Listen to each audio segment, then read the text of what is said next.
बिस्मिल्लाहिर्रहमानिर्रहीम। अस्सलाम वालेकुम। आपका दोस्त सलमान हैदर। दुआ है परवरदिगार से कि उसने आपको और आपके अहले खाना को अपनी हिफ्ज़ो अमान में रखा हुआ। आज के इस व्लॉग की सबसे अहम तरीन खबर जो डेफिनेटली व्लॉग के आखिर में मैं आपके साथ शेयर करूंगा, जनरल बाजवा से मुतल्लिक वो इंकशाफ है जो पहली बार हुआ है कि जब शहबाज शरीफ जेल में थे और वजीर आजम थे इमरान खान, तो एक शख्स बाकायदगी से शहबाज शरीफ साहब को फोन करता था जेल में। वो कोई और नहीं, जनरल बाजवा साहब ही थे और ये इंकशाफ करने वाले कोई और नहीं, इमरान खान है। और जब जनरल बाजवा साहब की ये फोन वाली बात पकड़ी गई, इमरान खान साहब तक पहुंची, इमरान खान साहब ने इस्तफसार किया, तो उनका क्या जवाब था। और इस मौके पर जब दुनिया ये कह रही है कि इमरान खान साहब डर गए, घबरा गए, प्रेशर कोई ले लिया है, वो दोबारा ये बात को रजिस्टर करवा रहे हैं, ये कौन से इंकशाफात हैं जिसकी अभी किस्तें आना शुरू हो गई हैं। अभी तो ये पहली परत खुली है।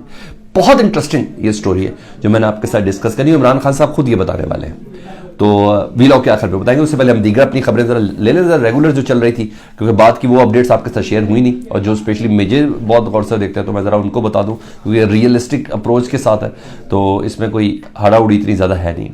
लाहौर हाईकोर्ट का ना तहरीरी हुक्मनामा तो जारी हो गया, वो मैंने 6 सफ़ात का पढ़ भी लिया तहरीरी हुक्मनामा।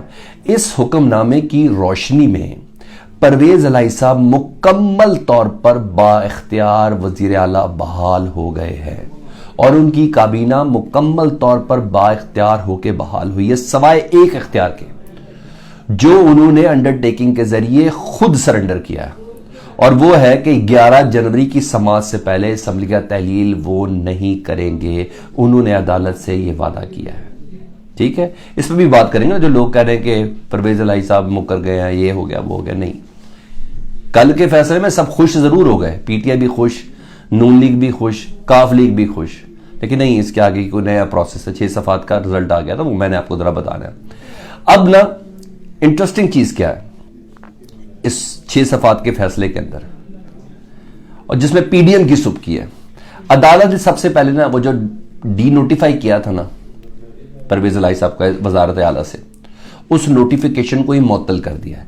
याद रखिएगा, जब कोई चीज आईनी होने में शक हो, यानी जिसके गैर आईनी होने का गुमान हो, तब जाके उसको मुअत्तल किया जाता है उस फैसले को।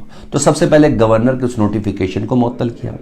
दूसरा सुने, जिसपे कोई भी मीडिया नहीं बोल रहा, किसी ने भी इसको हाईलाइट नहीं किया, वो है कि जो 19 दिसंबर को, जब 17 दिसंबर को इमरान खान साहब ने ऐलान किया कि 23 दिसंबर को असम्बलियां तहलील कर देंगे, तो गवर्नर ने एक अदद नोटिफिकेशन या मरासला भेजा था 19 दिसंबर को कि परवेज इलाही साहब वजीर आला एतमाद का वोट ले।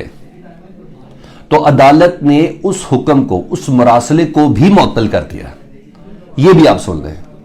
यानी अब क्या होगा, परवेज इलाही साहब अगर 11 जनवरी से पहले अपने तमाम साथी वाती इकट्ठे कर लें, ठीक है, जो बाहर गए हुए थे, और खुद ही एतमाद का वोट ले ले तो ले ले, खुद ही ले ले तो ले ले।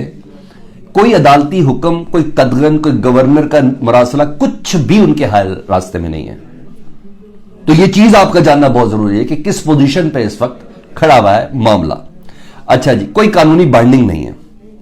और अहम तरीन चीज जी, पीटीआई के पास ऑप्शंस क्या है, और इस पे गौर हो रहा है सर, यह भी मैं आपको बता दूं मोहतरम, इस पे गौर हो रहा है कि 11 जनवरी से पहले पीटीआई ना तमाम तादाद मुकम्मल कर ले, अपने 177 जो 180 है वो कर ले, और 10 काफ लीग के हो जाए जी, और एतमाद का वोट ले ले जी परवेज इलाही साहब। यानी 186 से ऊपर बंदे करके, 190 है ना, वो करके एतमाद का वोट ले लें, और एतमाद का वोट लेके असम्बली की इस कार्रवाई को रिकॉर्ड का हिस्सा बनाए, और इस कार्रवाई को गवर्नर को भिजवा दें कि सर हमने ले लिया एतमाद का वोट। अच्छा जी, और अदालत को भी बता दें 11 जनवरी से पहले अदालत के रजिस्ट्रार को भेज दें कि जी हमने ये कर लिया। अब आ जाएगी 11 जनवरी तक तो असम्बली तहलील नहीं कर सकते। 11 असम्बली को जैसी प्रोसीडिंग मुकम्मल हो, वहीं से समरी भिजवा दें तहलील करने की अदालत से ही। परवेज इलाही साहब, क्या प्रॉब्लम है? और इस पर बड़ा सीरियसली गौर हो रहा है, ये बात आपने जहन में रखनी है। और इस सिलसिले में बाकायदा तौर पर कानूनी मुशावरत हुई है इमरान खान साहब से, इस पर बात हो रही है। बहुत सी दूसरी ऑप्शन में सबसे तगड़ी ऑप्शन ये है। अच्छा जी, 11 जनवरी को गवर्नर, 11 जनवरी को होना क्या समात में, गवर्नर साहब ने एतमाद का वोट लेने के हवाले से दलाल देने ना, और परवेज इलाही के वकील ने अपने दलाल देने, यानी फ्री कैन दलाल देंगे कि गवर्नर ने समरी भेजी थी, सही भेजी थी कि नहीं भेजी थी, स्पीकर को गाइड किया था, सही कहा या था, उनका बनता था या नहीं बनता था, इसी पे बात होनी है। जब 11 जनवरी से पहले ही एतमाद का वोट ले चुके होंगे परवेज इलाही, तो फिर इस समात तो वैसे उड़ गई, फारिग हो गई समात। तो ये चीज है जी। तो इस पे बहुत तेजी से काम हो रहा है। और दूसरा अहम मुद्दा, उंगलियां उठ रही हैं जी, उन उंगलियों को भी मैं जरा क्लियर कर दूं। मैं कोई बहुत ज्यादा उनको पसंद नहीं करता चौधरी फैमिली को, या कोई ऐसी चीज नहीं, उनकी सियासत को इतना ज्यादा पसंद नहीं करता, लेकिन मैं आपको यह जरूर कह सकूं, इमरान खान से कोई अलहदा हो सकता तो हो सकता है, अब चौधरीज नहीं अलहदा हो सकते। परवेज इलाही और मोनस इलाही इमरान खान से अलहदा नहीं हो सकते। जो गवर्नर ने समरी भेजी थी, डी नोटिफाई किया, तो इनका रिलेशन मजीद मजबूत हो गया, अब मजबूरी बन गया।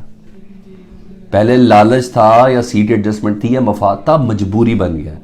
तो वो मजीद मेरी बात कंफर्म समझे कि ये नहीं कर सकते, इन्होंने अलहदा नहीं होना। अच्छा जी, उंगलियां उठाई जा रही कि मोनस और परवेज इलाही को गद्दारी कर दी। नहीं, मोनस ने फौरन कहा जी अदालत में, उन्होंने कहा है कि जी अंडरटेकिंग टेक्निकल है, अदालत का एहतराम करते हुए दी है, जैसी अदालत में हेयरिंग मुकम्मल होगी उसी वक्त असेंबली तहलील करेंगे, उसी वक्त। ना अंडरटेकिंग मशरूत है, लेकिन जिस वक्त हेयरिंग मुकम्मल होगी उसी वक्त हम लोग असेंबली तहलील कर देंगे। परवेज इलाही साहब ने भी अपनी पोजीशन क्लियर की, उन्हें असेंबली की तहलील हतमी है और इमरान खान के फैसले पर अमल होगा, यानी किसी किस्म का कोई अगर मगर नहीं है, अमल होना ही होना है। तो ये होगी एक पोजीशन। दूसरा जी, गवर्नर साहब को भी माफी नहीं मिल रही। हाँ, परवेज इलाही भी कह चुके हैं, फवाद चौधरी साहब भी कह चुके हैं, आईनी होता है, जाहिर बात है, इसका एक रेफरेंस जाता है और रेफरेंस सदर बना के भेजते हैं, ठीक है जी। और गवर्नर के खिलाफ यह रेफरेंस होगा, बल्कि फवाद चौधरी साहब ने तो कहा इनकी कार्रवाई का आगाज भी कर दिया गया है। और सबसे ठोस मवाद बताऊं क्या है, ये तो आईनी अभी अदालत हाई कोर्ट इसकी तशरीह भी कर देगी। सबसे ठोस मवाद है हाई कोर्ट का वो 6 सफ़ात का तफसीली फैसला, जिसमें उनके गैर आईनी नोटिफिकेशन को मुअत्तल किया गया, जिसमें उनके 17 जनवरी को एतमाद का वोट लेने के लिए जो मुरासला भेजा था उसको भी मुअत्तल किया गया। ये सर्टन FIR है लाहौर हाई कोर्ट की तरफ से, और यही उस रेफरेंस के अंदर जो गवर्नर के खिलाफ बनेगा उसके अंदर टॉप लिस्ट पे होगा, ये भी ज़हन में रखिएगा। अच्छा जी, कंक्रीट मवाद है और सदर आपको पता है सरप्राइज देते हैं, सदर सरप्राइज दे देंगे, ये मैं आपको बताऊँ जिस सिलसिले में बात चल रही है सर। दूसरा, उधर नवाजने का सिलसिला बड़ा जारी है। मैं इसको लूट मार तो नहीं बोलता, अपने करीबी आदमी सैयद तौकीर शाह प्रिंसिपल सेक्रेटरी है जी शहबाज शरीफ साहब के, उससे पहले पंजाब में भी वज़ीर आला जब थे तो उनके प्रिंसिपल सेक्रेटरी थे जी। और सरकर्दा आदमी है शहबाज शरीफ साहब, उनसे ज़्यादा किसी पर ट्रस्ट नहीं करता है।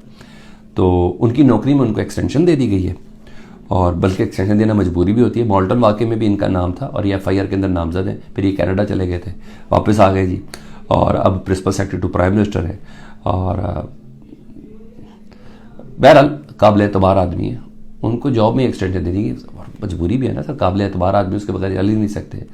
उनका जहन की अंडरस्टैंडिंग की सबसे ज़्यादा उनके साथ है। तो मैंने कहा मैं ये भी बता दूं, तौकीर शाह साहब का मुद्दत मुलाजमत ख़त्म हो गई, उनको एक्सटेंशन दे दी कल प्राइम मिनिस्टर ऑफ पाकिस्तान ने। अब आओ उस अपनी अहम और बड़ी स्टोरी के ऊपर जिस पर मुतल्लिक में कहा था जनरल बाजवा साहब, इनसे मुतल्लिक कहा जा रहा था कि इमरान खान साहब ने नाम लेना छोड़ दिया है। एक जगह भी कहा था ना एक आदमी, और शायद अपनी ऑडियो से डर गए और कोई वीडियो से डर गए, इसलिए इमरान खान साहब ने जनरल बाजवा साहब का नाम लेना छोड़ दिया। परवेज इलाही की धमकी काम कर गई है तो इसलिए इमरान खान साहब ने कर दिया। मुझसे किसी ने पूछा, मैंने कहा ये एहतराम तो हो सकता है परवेज इलाही साहब का, डरने डरने वाली बात कुछ नहीं होती। और ऐसे ही हुआ जी, बड़ी इंटरेस्टिंग स्टोरी इमरान खान साहब ने खुद ब्रेक की है और पहली बार इतना बड़ा इंकशाफ किया। और सहाफ़ियों से वो कल गुफ्तगू करते, सीनियर सहाफ़ियों से, उन्होंने इंकशाफ किया कि जब जनरल बाजवा साहब जो थे ना, जब शहबाज शरीफ जेल में थे और मैं वज़ीर आज़म था, तो जनरल बाजवा जेल में शहबाज शरीफ को मिजाज पुरसी के लिए फ़ोन करते थे। आर्मी चीफ जेल के मुलजिम को मिजाज पुरसी के लिए फ़ोन करते थे। ये इमरान खान साहब इंकशाफ कर रहे हैं कि आप कैसे हैं, तबीयत ठीक है, कोई तकलीफ तो नहीं है, ठीक है जी। और इसका उनको पता चल गया इमरान खान साहब को। इमरान खान साहब कहते हैं मैंने पूछा जनरल साहब से, पहले तो यही पूछना, फ़ोन आपने दिया था उन्हें, ये भी एक सवाल था ना। इमरान खान साहब शायद ये भी पूछा कि फ़ोन आपने दिया था, मगर ये इतने बड़ी बड़ी गेमें हो जाती है, ये छोटे मोटे स्पाई कर देते हैं।